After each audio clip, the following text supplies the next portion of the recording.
Hello everyone, मैं advocate लक्षण सिंह आपका स्वागत करता हूं अपने इस नए वीडियो में।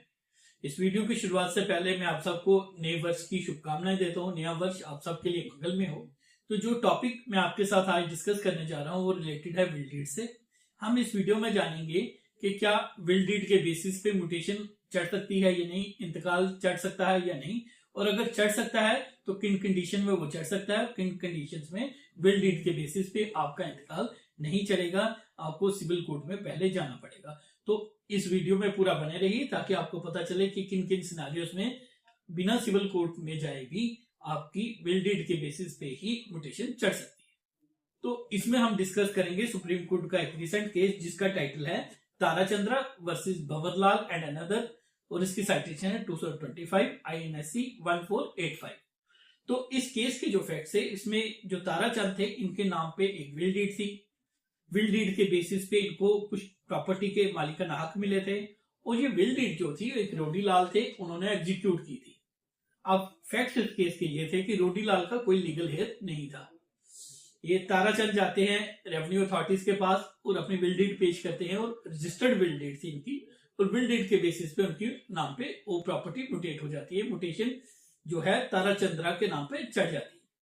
तो ताराचंद्रा के नाम पे जब चढ़ती है तो एक भंवरलाल आते हैं, वो कहते हैं कि इसमें से एक खसरा नंबर है, पर्टिकुलर सर्वे नंबर जो है 195 है, इसका मेरे पास एग्रीमेंट टू सेल है, ये प्रॉपर्टी जो है मेरे नाम पे यानी कि भंवरलाल के नाम पे म्यूटेट होनी चाहिए, और ताराचंद्र के नाम पे जो प्रॉपर्टी चढ़ी है, म्यूटेट हुई है, ये गलत हुई है। वो इस विल डीड को चैलेंज करते हैं। रेवेन्यू अथॉरिटी में जब पहले चैलेंज करते हैं वो उनकी डिसमिस हो जाती है। दूसरी बार वो जो सेकंड टाइम अपील करते हैं वो अपील भी उनकी डिसमिस हो जाती है। तो वो हाई कोर्ट में 227 में पिटीशन दायर करते हैं। जब वो हाई कोर्ट में 227 के तहत पिटीशन दायर करते हैं तो हाई कोर्ट कहती है कि ये जो विल डीड के बेसिस पे म्यूटेशन नहीं चढ़ सकती।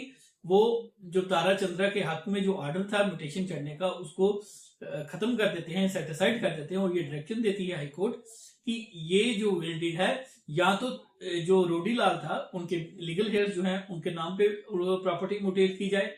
अगर उनका कोई लीगल हेयर नहीं निकलता है तो ये स्टेट के नाम पे ये प्रॉपर्टी चलाई जाए, लेकिन ताराचंद्रा के नाम पे विल के बेसिस पे ये म्यूटेशन नहीं हो सकती।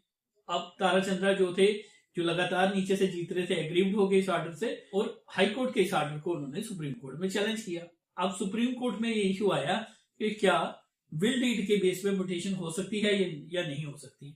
जब ये आर्गू किया जा रहा था कि विल डीड के बेस पे म्यूटेशन हो सकती है या नहीं, तो सुप्रीम कोर्ट के सामने सुप्रीम कोर्ट की ही एक जजमेंट रखी गई जिसका टाइटल है Jitendra Singh versus state of Madhya Pradesh, जिसकी साइटेशन है 221 SCC ऑनलाइन SC 802। इसमें सुप्रीम कोर्ट ने कहा था कि अगर कभी कोई टाइटल की डिस्प्यूट हो और कोई व्यक्ति जो है विल के बेसिस पे अपना इंतकाल चढ़ाना चाहता है, म्यूटेशन करवाना चाहता है, तो वो ऐसा नहीं कर सकता। विल के बेसिस पे म्यूटेशन नहीं चढ़ सकती। और अगर ऐसे किसी व्यक्ति को विल के बेसिस पे म्यूटेशन को चढ़ाना है तो उस व्यक्ति को पहले सिविल कोर्ट में अप्रोच करना पड़ेगा, अपने राइट्स को सिविल कोर्ट में डिटरमाइन करवाना पड़ेगा, और जब सिविल कोर्ट होल्ड करेगी कि ये विल डीड वैलिड है, ये व्यक्ति इस प्रॉपर्टी को एंटाइटल्ड है, उसी केस में जो है वो विल डीड के बेसिस पे म्यूटेशन चढ़ सकती है। वहीं इस ताराचंद्रा वाले केस में सुप्रीम कोर्ट ने कहा कि ये जो विल डीड के बेस पे म्यूटेशन चढ़ी है ये ठीक है। तो ऐसा सुप्रीम कोर्ट ने क्यों कहा ये हम जानेंगे।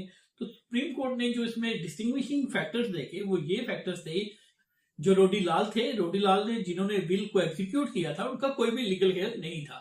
इस केस में जो डिस्प्यूट कर रहा था वो व्यक्ति रोडीलाल का लीगल हेयर नहीं था, वो एक एग्रीमेंट टू सेल के बेसिस पे डिस्प्यूट कर रहा था, और उसके पास स्पेसिफिक परफॉर्मेंस की कोई डिग्री भी जो नहीं थी। तो सुप्रीम कोर्ट ने कहा कि अगर लीगल हेयर किसी भी तरीके की कोई भी डिस्प्यूट नहीं करते हैं या लीगल हेयर किसी व्यक्ति के नहीं है, उस केसेस में जो म्यूटेशन जो है वो विल डीड के बेसिस पे चढ़ाई जा सकती है। सुप्रीम कोर्ट ने यह भी नोट किया कि जो रेवेन्यू अथॉरिटीज थी उन्होंने पूरा प्रोसीजर फॉलो किया था, और साथ ही साथ सुप्रीम कोर्ट ने यह भी देखा कि रेवेन्यू अथॉरिटीज ने जो विल डीड के बेस पे म्यूटेशन चढ़ाई थी उसमें उसको subject to civil rights of the parties रखा था। तो सुप्रीम कोर्ट ने इस केस में ये डिस्टिंग्विशिंग फैक्टर दिया, जिन भी केसेस में किसी व्यक्ति की डेथ हो जाती है अगर उसने विल की है और उस व्यक्ति की जो प्रॉपर्टी को इनहेरिट करने के लिए कोई लीगल हेयर नहीं है, और वो कोई जहां कोई लीगल हेयर किसी भी किस्म की कोई डिस्प्यूट नहीं करता, जहां कोई डिस्प्यूटेड केस नहीं है, ऐसे केसेस में विल के बेसिस पे म्यूटेशन चढ़ सकती है।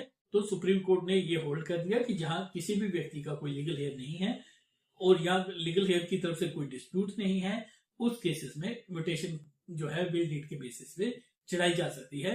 और अगर लीगल हेयर्स है और वो डिस्प्यूट करते हैं विल डीड को, in that case Jitendra Singh versus state of Madhya Pradesh में जो लॉ लेट डाउन किया गया है वही लॉ अप्लाई करेगा और विल डीड के बेसिस पे म्यूटेशन नहीं होगी।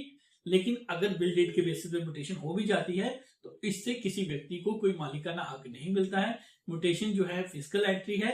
अगर कल को कोई भी डिस्प्यूट अगर अराइज होती है तो केवल म्यूटेशन हो जाने से वो व्यक्ति उस जगह का मालिक नहीं बनेगा, फिर भी बाद में भी उसको जो राइट्स अपने हैं डिटरमाइन जो है सिविल कोर्ट में कराने पड़ेंगे। लेकिन अगर लीगल हेयर की तरफ से डिस्प्यूट नहीं है तो म्यूटेशन जो है विल के बेसिस पे चढ़ाई जा सकती है। तो ये लॉ सुप्रीम कोर्ट ने अपनी इस लेटेस्ट जजमेंट में ले डाउन किया है। ये था हमारा आज का टॉपिक। मिलेंगे नेक्स्ट वीडियो में नेक्स्ट टॉपिक के साथ। Thank you.